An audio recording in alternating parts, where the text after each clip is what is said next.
दी loud Bihar आप इस channel से जोड़कर रोजाना ताज़ा अपडेट पा सकते हैं। जैसे दिन भर की ताज़ा खबर, सरकार की नई योजनाएं, नए नियम, स्कूल कॉलेज स्कॉलरशिप, रोजगार। पटना में चलती स्कॉर्पियो से पुलिस कर्मियों पर हमला, महिला कांस्टेबल की मौत। पटना के एसके पुरी थाना क्षेत्र स्थित अटल पथ पर बुधवार गुरुवार की मध्य रात्रि करीब 12:30 बजे एक दिल दहला देने वाली घटना सामने आई। एक तेज रफ्तार स्कॉर्पियो ने सड़क पर चेकिंग कर रही पुलिस टीम को पीछे से जोरदार टक्कर मार दी। इस हादसे में महिला कांस्टेबल कोमल कुमारी की मौके पर ही मौत हो गई, जबकि 2 अन्य पुलिस अधिकारी, एक एएसआई और एक सब इंस्पेक्टर गंभीर रूप से घायल हो गए।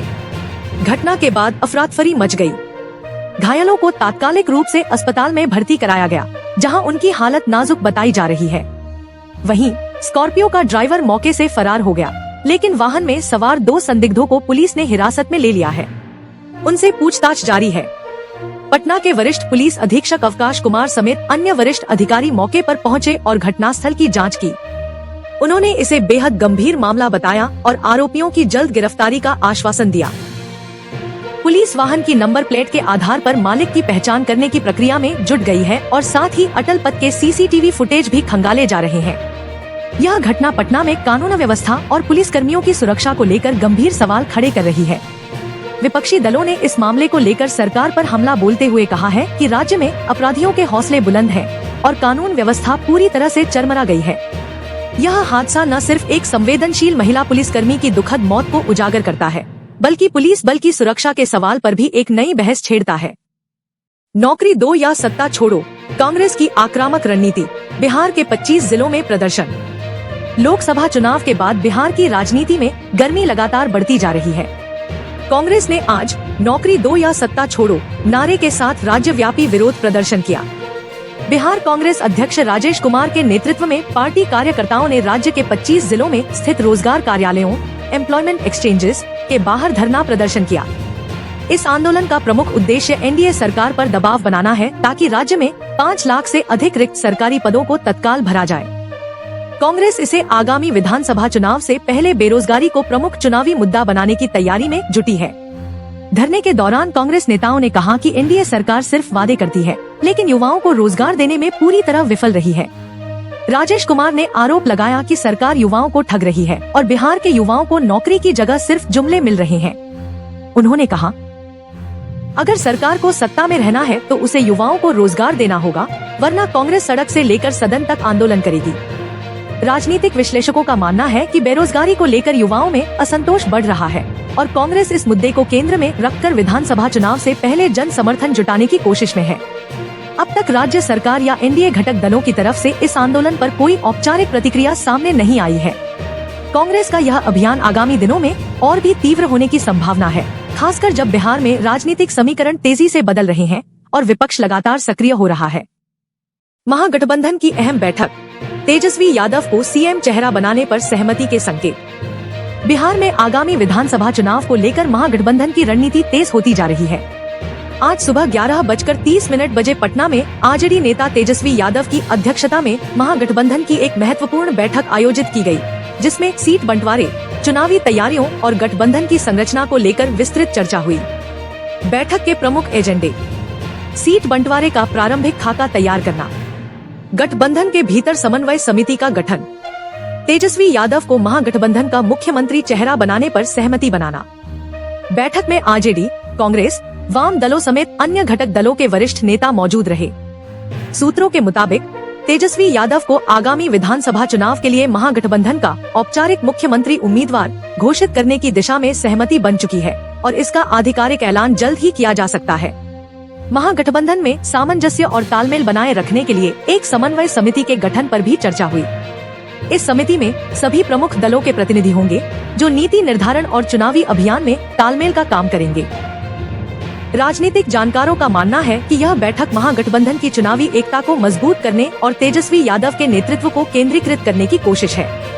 इससे न सिर्फ कार्यकर्ताओं में स्पष्टता आएगी, बल्कि जनता के सामने एक ठोस नेतृत्व चेहरा भी पेश किया जाएगा। महागठबंधन की यह कवायद एनडीए के सीट बंटवारे और आंतरिक खींचतान के बीच विपक्ष की एकजुटता का संदेश देने की रणनीति का हिस्सा भी मानी जा रही है। बैठक में लिए गए निर्णयों को लेकर शाम तक औपचारिक प्रेस कॉन्फ्रेंस या बयान जारी होने की संभावना है। ऐसे में अब सबकी नजरें इस पर टिकी हैं कि तेजस्वी यादव को मुख्यमंत्री चेहरा घोषित करने की घोषणा कब और कैसे होती है। महागठबंधन में सीटों को लेकर खींचतान तेज, आरजेडी की 140 सीटों की मांग पर विवाद। विधानसभा चुनावों से पहले महागठबंधन के भीतर सीट बंटवारे को लेकर खींचतान खुलकर सामने आने लगी है। राजद, आरजेडी ने संकेत दिया है कि वह खुद 140 सीटों पर दावा ठोकना चाहता है, जिससे बाकी घटक दलों के बीच सहमति बनाना मुश्किल होता नजर आ रहा है। आरजेडी का प्रस्तावित फॉर्मूला: आरजेडी 140 सीटें, कांग्रेस 50-55 सीटें, वाम दल सीपीआईएमएल, सीपीआई, सीपीएम 30-35 सीटें, वीआईपी विकासशील इंसान पार्टी 12-20 सीटें। घटक दलों की असहमति: वीआईपी ने 60 सीटों की मांग की है और कहा है कि वे पिछली बार के प्रदर्शन और सामाजिक समीकरणों के आधार पर अपना हक चाहते हैं। सीपीआईएमएल ने भी 40-50 सीटों की मांग रख दी है, जबकि आरजेडी उन्हें केवल 10-15 सीटें देना चाहता है। बढ़ती चुनौती: यह खींचतान इस बात का संकेत है कि गठबंधन के भीतर सामंजस्य बैठाना एक बड़ी चुनौती बनता जा रहा है, खासकर जब सभी दल अपने अपने जनाधार और जमीनी उपस्थिति के आधार पर ज्यादा सीटों की मांग कर रहे हैं। तेजस्वी यादव की भूमिका: बताया जा रहा है कि तेजस्वी यादव खुद मध्यस्थता कर रहे हैं ताकि जल्द से जल्द अंतिम समझौता हो सके। लेकिन जिस तरह से छोटे दलों में असंतोष बढ़ रहा है, गठबंधन की एकजुटता और साख पर भी असर पड़ सकता है। क्या हो सकता है असर? राजनीतिक विश्लेषकों का मानना है कि अगर सीटों को लेकर असहमति जल्द नहीं सुलझी, तो कुछ दल गठबंधन से बाहर जाकर अकेले लड़ने का विकल्प भी चुन सकते हैं, जिससे विपक्ष की एकता पर असर पड़ेगा और एनडीए को अप्रत्यक्ष फायदा मिल सकता है। तेजस्वी यादव की अगुवाई में भले ही महागठबंधन चुनावी अभियान को धार देने की कोशिश कर रहा है, लेकिन आंतरिक खींचतान ने चुनावी रणनीति को असमंजस में डाल दिया है। आने वाले दिनों में होने वाली बैठकों पर इस बात का दारोमदार रहेगा कि महागठबंधन एकजुट होकर मुकाबले में उतरता है या नहीं। बिहार विधानसभा चुनाव 2025, आप अकेले लड़ेगी सभी सीटें, कांग्रेस से दूरी की घोषणा। आम आदमी पार्टी आप ने बिहार विधानसभा चुनाव 2025 को लेकर बड़ा ऐलान किया है। दिल्ली प्रदेश अध्यक्ष सौरभ भारद्वाज ने एनी से बातचीत में कहा कि आप बिहार में किसी भी पार्टी से गठबंधन नहीं करेगी और सभी सीटों पर अकेले चुनाव लड़ेगी। कांग्रेस से नाराजगी की वजह: गुजरात विधानसभा चुनाव में कांग्रेस ने आप के साथ हुए समझौते का उल्लंघन किया। हमें वहां नुकसान उठाना पड़ा, इसलिए अब पार्टी ने तय किया है कि हम बिहार सहित अन्य राज्यों में अपने बलबूते चुनाव लड़ेंगे। बिहार में आपकी रणनीति: सभी 243 विधानसभा सीटों पर उम्मीदवार उतारने की तैयारी। स्थानीय मुद्दों और शिक्षा, स्वास्थ्य जैसे आप मॉडल पर जोर। युवाओं और शहरी मतदाताओं को टारगेट करने की रणनीति।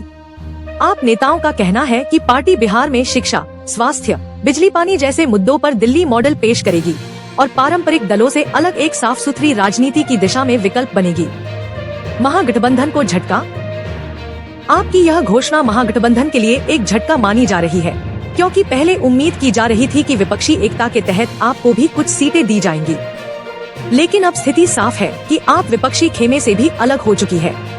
राजनीतिक विश्लेषण: राजनीतिक जानकारों का मानना है कि आपका बिहार में प्रभाव सीमित है, लेकिन त्रिकोणीय या बहुकोणीय मुकाबले की स्थिति में यह निर्णय कुछ सीटों पर समीकरण बिगाड़ सकता है, खासकर शहरी और युवा मतदाताओं वाले क्षेत्रों में।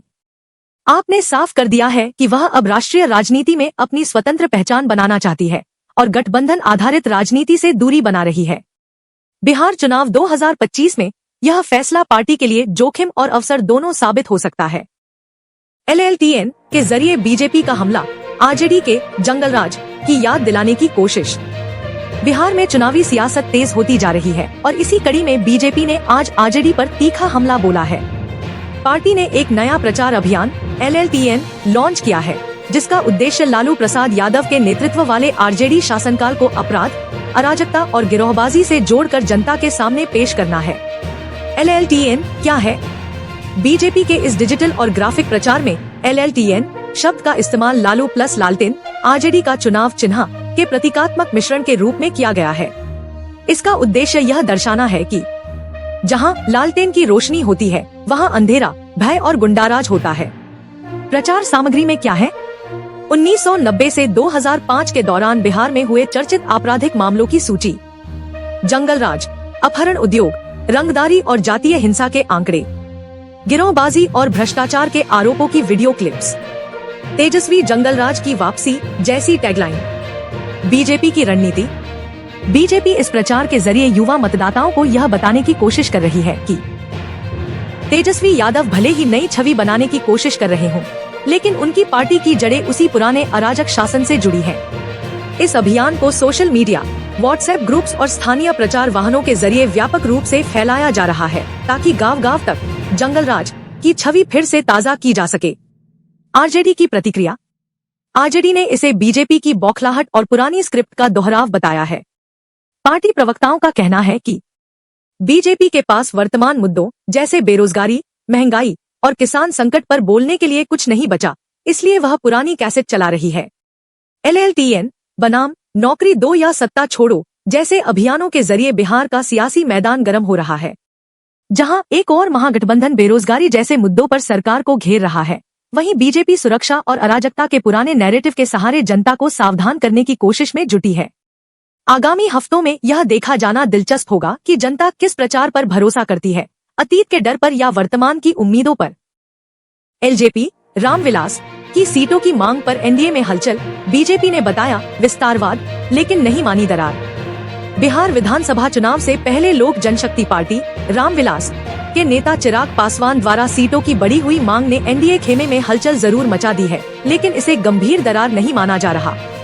बीजेपी के वरिष्ठ सूत्रों ने बताया कि चिराग की मांग को गठबंधन के भीतर बैठा विस्तारवादी रवैया कहा जा सकता है, लेकिन इसे गठबंधन के मूल ढांचे या एकता को खतरे के तौर पर नहीं देखा जा रहा है। चिराग की मांग क्या है? एलजेपी आरवी ने 40 से अधिक सीटों पर दावेदारी जताई है, जबकि पिछली बार पार्टी को इससे कम सीटें मिली थी। पार्टी अब खुद को दलित युवा चेहरा के तौर पर आगे लाने की कोशिश में है और चिराग मुख्यमंत्री चेहरे की महत्वाकांक्षा भी परोक्ष रूप से जता चुके हैं। बीजेपी की प्रतिक्रिया। बीजेपी नेताओं ने इसे सीट बंटवारे से पहले की सामान्य बातचीत बताया, लेकिन साथ ही कहा कि कुछ दल जरूरत से ज्यादा सीटों की मांग कर एनडीए की सामूहिक भावना को चुनौती दे रहे हैं। सूत्रों के मुताबिक बीजेपी फिलहाल सभी सहयोगी दलों को सम्मानजनक समायोजन देने की नीति पर काम कर रही है। रामदास अठावले की दो टूक। Republican party of India RPI नेता रामदास अठावले ने चिराग पासवान को स्पष्ट सलाह दी है। उन्होंने कहा, चिराग को मुख्यमंत्री पद का सपना छोड़कर राष्ट्रीय राजनीति पर ध्यान देना चाहिए। एनडीए में मोदी ही चेहरा है। यह बयान एनडीए के अन्य दलों के भीतर चिराग की बढ़ती महत्वाकांक्षा को लेकर असहजता का संकेत देता है। विश्लेषकों का मानना है कि चिराग पासवान अपने जनाधार को मजबूत कर अधिक सौदेबाजी की स्थिति में आना चाहते हैं। हालांकि बीजेपी फिलहाल उन्हें एनडीए से बाहर जाने नहीं देना चाहती, क्योंकि दलित वोट बैंक में उनकी पैठ को रणनीतिक रूप से अहम माना जाता है। एनडीए में फिलहाल तनाव की स्थिति है, लेकिन टकराव की नहीं। चिराग की मांगों को लेकर बातचीत चल रही है, लेकिन रामदास अठावले जैसे सहयोगियों की नाराजगी यह भी दर्शाती है कि एनडीए के भीतर संतुलन साधना बीजेपी के लिए आसान नहीं होगा। आगामी दिनों में सीटों की अंतिम घोषणा और मुख्यमंत्री चेहरे की स्पष्टता इन समीकरणों को और तय करेगी। धन्यवाद हमारे साथ जुड़े रहने के लिए। अगर वीडियो पसंद आया हो तो लाइक करें, शेयर करें और सब्सक्राइब करना न भूलें। बेल आइकन दबाएं ताकि बिहार की राजनीति की हर नई खबर आप तक सबसे पहले पहुंचे। मिलते हैं अगली रिपोर्ट में, तब तक के लिए नमस्कार।